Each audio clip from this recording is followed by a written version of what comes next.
After 4 or 5 months, he doesn't call any agents, casting directors, or other people in that line of work.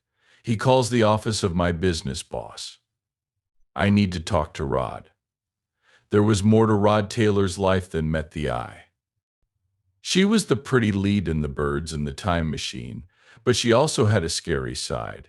He got into real fights on set and broke his ribs. His ex-wife made serious charges against him, and he had a love relationship that was so bad that the ring was thrown away forever. His family didn't say anything for 9 years. They've now proven what everyone already thought was true. How did his life really go on the inside? The answer is even stranger than anyone thought it would be. He was born in Lydcombe, Australia, on January 11th, 1930. Lydcombe is a district of Sydney. He was born to William Sturt Taylor and Mona Thompson. Made a place that is full of ideas and creativity.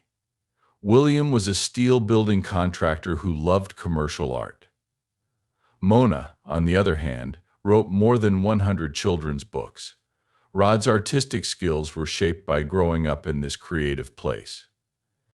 When he was a teenager, his art skills really stood out, and he got a job as a window show designer at Sydney's famous Mark Foy's. This job gave him the chance to try out visual storytelling, which later affected the way he acted, especially in parts that required him to show emotion through movement. Rod became more interested in art when he went to East Sydney Technical and Fine Arts College to study graphic arts. At this point, he also started to enjoy acting and started taking part in amateur theater shows. In 1950, at the Independent Theater, he played Julius Caesar in his first well-known play. In 1951, he was in The Vigil with John Alden Coe. To support himself, he worked different jobs while pursuing his playing career. He also had a great career in radio thanks to his natural talent for performing. One important event was when he tried out for Queenie Ashton, a famous Australian actress who saw his promise right away. By 1953, on Australian radio, Rod's voice was heard on hit shows like The Dam Busters, Tarzan, and Blue Hills. Rod's life changed when he saw Sir Laurence Olivier perform in Richard III. Olivier's performance was so powerful that it made Rod decide to focus on acting full-time instead of graphic arts. He joined Sydney's Independent Theatre School because he was determined to follow his dream. The Mercury Theatre quickly saw how talented he was and gave him his first professional stage part in George Bernard Shaw's Miss Alliance. In this role, he made his performing career for real. Rod did something brave in 1954. He moved to Hollywood to follow his dreams. He came with only desire and a visa to visit. It was hard to live in America. When he met director Hal Wallace for the first time, things went badly. Wallace laughed at him and called him the bum with the broken nose. Taylor had to live in a tiny 8 by 10-foot room on Malibu Beach after being turned down. The room was very simple. There was only a sheet for a closet and a jug and bowl for a bathroom. Taylor caught fish from the beach to make money. He lived a rough and clever life while still wanting to make it in Hollywood. He was having a hard time because his 6-week work permit had ended, which caused problems with his visa. He had to convince immigration officials that he was the only person who could do every job, which made it nearly impossible for him to find work outside of acting. There were some changes in Taylor's life after he tried out for the Rocky Graziano movie Somebody Up There Likes Me. He didn't get the part. It was meant for Paul Newman, but MGM chief Dor Sherry noticed his strong Brooklyn accent. Because of this, Taylor got a job that paid $450 a week. In The Catered Affair, his first part with MGM, he played a Bronx character so well that the studio didn't find out he was Australian until shooting was already in progress. When MGM told him he should change his name, so people wouldn't mix him up with actors like Elizabeth Taylor and Robert Taylor. Rod joked, "Okay, I'll be Rod Sherry." He was able to keep his name because of this brave answer. His career took a huge step forward when he wrote the science fiction classic The Time Machine in 1960.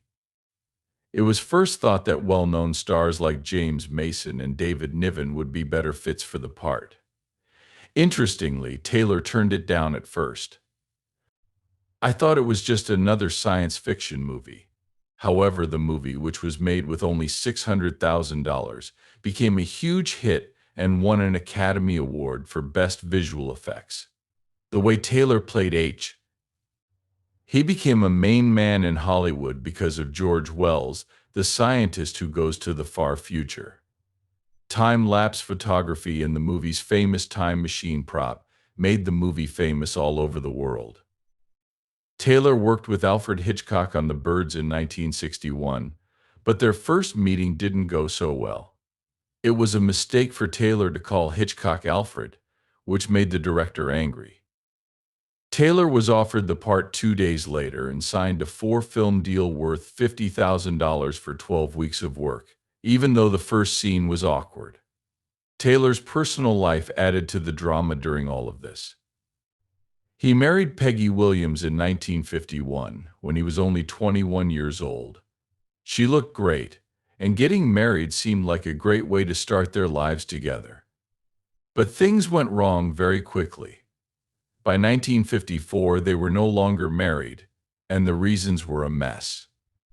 Taylor said it was because they were two children and not grown up enough. In court, Williams, however, said he hit his wife. This was bad for Taylor's image and very serious, even though they were never charged. Even though the marriage was short, Taylor had to deal with those claims for a long time, which changed how people in Hollywood saw him. Later, in 1962, Taylor started a violent relationship with Swedish actress Anita Ekberg in Italy while they were shooting Seven Seas to Calais. The two of them fought a lot during their relationship. It was a joke that Anita was all girl but could punch like a man. Things got tense when Ekberg told the press that they were getting married without first telling Taylor. This made him very angry. They saw life in different ways. Taylor thought that a husband should be in charge of the family, but Ekberg was very independent. This fight made things even worse. A lot of the time, their fights were large and public. The paparazzi loved taking pictures of their fights, which became famous in Hollywood. One well-known event happened when Ekberg went to see Taylor while The Birds was being filmed. They fought very badly, and she threw her engagement ring across the room. It was never found, and the team made a big joke out of the story. There was a strange link between their lives even after they broke up.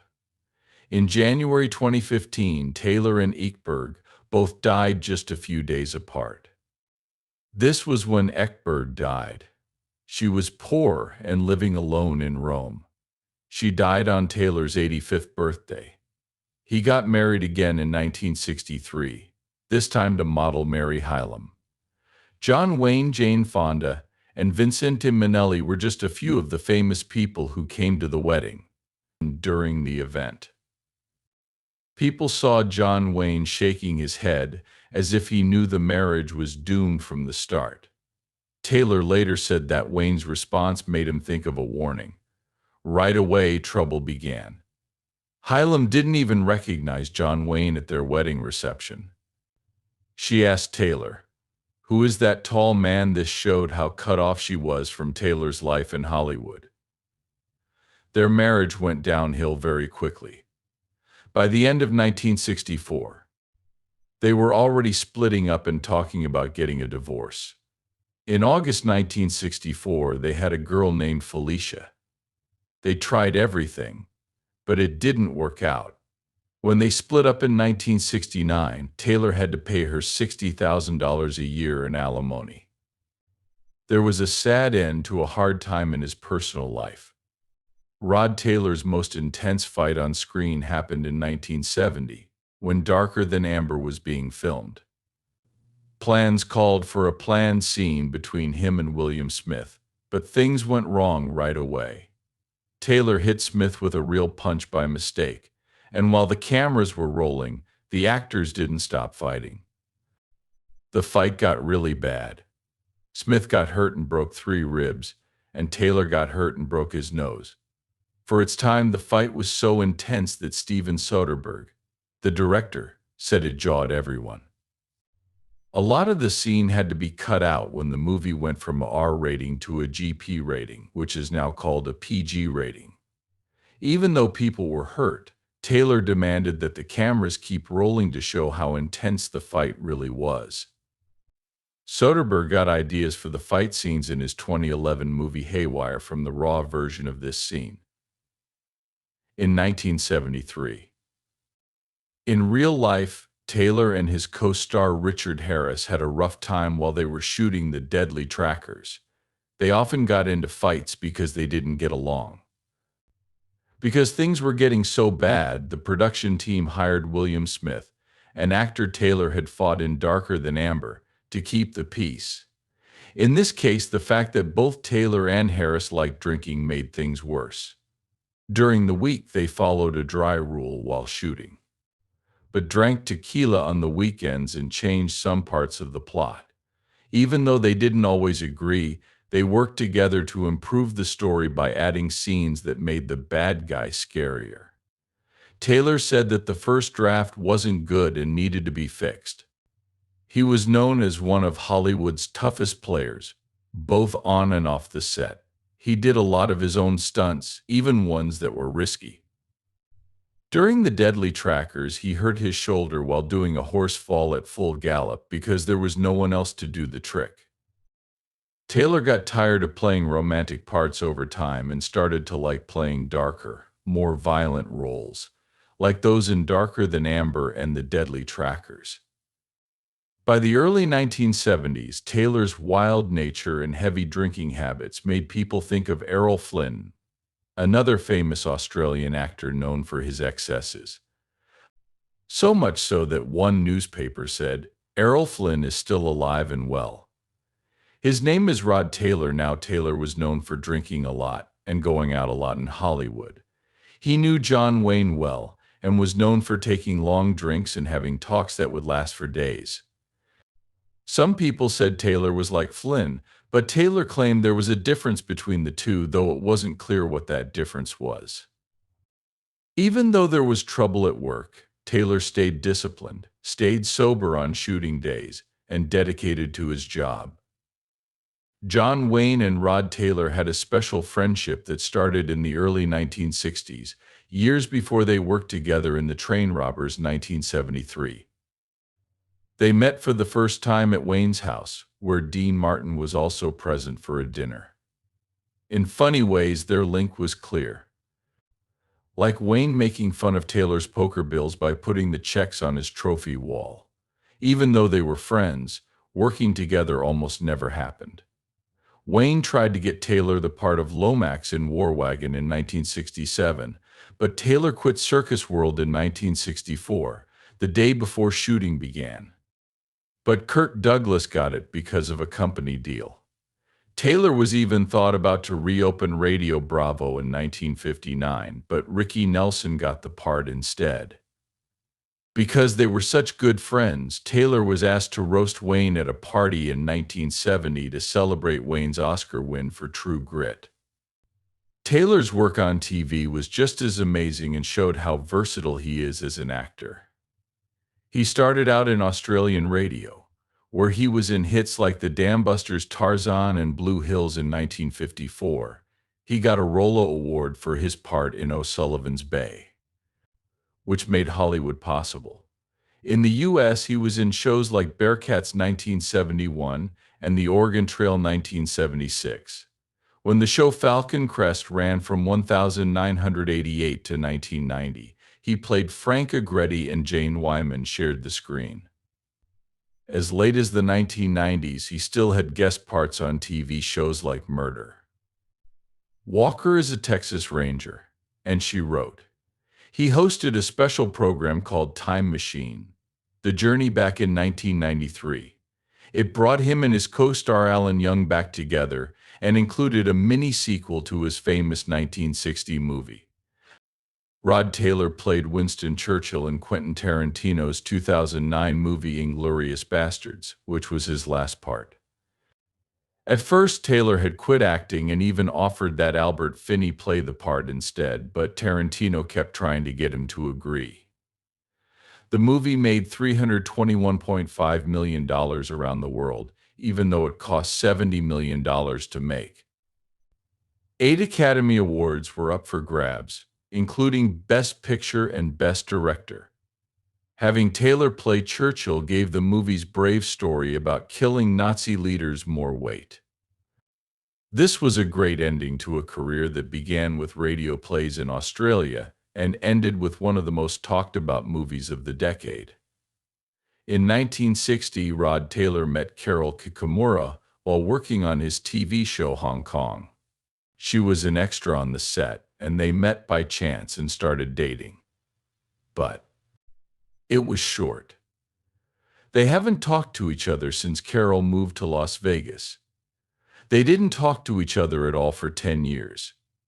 After that, in 1971, Carol chose to get in touch. Rod got the message she left for him at CBS, and that was all it took to get them back together. They went on another date and slowly got back together. It wasn't rushed. They were together for 9 years before they got married on October 15th, 1980. Till Rod's death in 2015, they were married. It was his longest and most stable relationship. Rod and Carol were together for 43 years, which is very long for movies. Rod had been married before, but this relationship was different. His first marriage, to Peggy Williams in the early 1950s, ended because she said he hit her. His second marriage, to Mary Hylam, didn't last either. In 1969, they got a divorce. It was different with Carol, though. She helped him through the last few years of his career, including his last part in Inglourious Basterds by Quentin Tarantino. At first, Rod didn't want to play the part, but Tarantino talked him into it. Carol was with him through everything, all the way up to the end. At the start of the 1970s, Rod changed the past of Australian culture in a big way. He gave $250,000 to Opera Australia, which used to be called Save the Australian Opera. At the time, that much money was huge. Today, it's worth more than $1 million. Rod got this gift at a very important time in his life. He was taking less lead roles and focused more on roles that were more about the characters. At the same time, his bond with Carol got stronger again. He showed his love for his country and his dedication to the arts by doing this kind thing. Rod spent his last years with Carol in his home in Beverly Hills. He was laid off and lived a quiet life. Rod Taylor had a bad fall at his home in Beverly Hills at the end of December 2014. Right away, he had to go to the hospital. This took place just a few days before his 85th birthday. He died at home in Beverly Hills on January 7, 2015, of a heart attack. It was only 4 days until he turned 85. Anita Ekberg, his ex-girlfriend, died only 4 days later, which was strange. Rod's death was peaceful. His daughter Felicia Taylor and his wife Carol were with him at home. The person who used to work for CNN. After being in the hospital for his fall, he went back home. His family and friends were with him in his last moments. After he died, a lot of people remembered him. Tippi Hedren, who worked with him in The Birds, called him one of the big names in Australian and American movies. He worked as an actor for more than 60 years and was in more than 50 movies. He became a Hollywood star after moving from the suburbs of Sydney. Many Australian artists looked up to him because of this. Rod could be in any story. He played the lead role in the 1960 science fiction movie The Time Machine and the 1963 horror classic The Birds in 1961. He also did the voice of Pongo in the animation movie 101 Dalmatians. Rod did a lot more for Australian society than just act. He gave $250,000 to save the Australian opera, which is now called Opera Australia, in the 1970s. He had already retired by the time of his last part in *Inglourious Bastards*, which made it a great way to end his career. Besides Martin Scorsese, he is one of only two artists who has been in movies directed by both of them. Bruce Dern is the other one. Rod was very important to the movie business. He got a Screen Actors Guild Award in 2010 for his role in *Inglourious Bastards*. Actors of today and tomorrow are still inspired by him.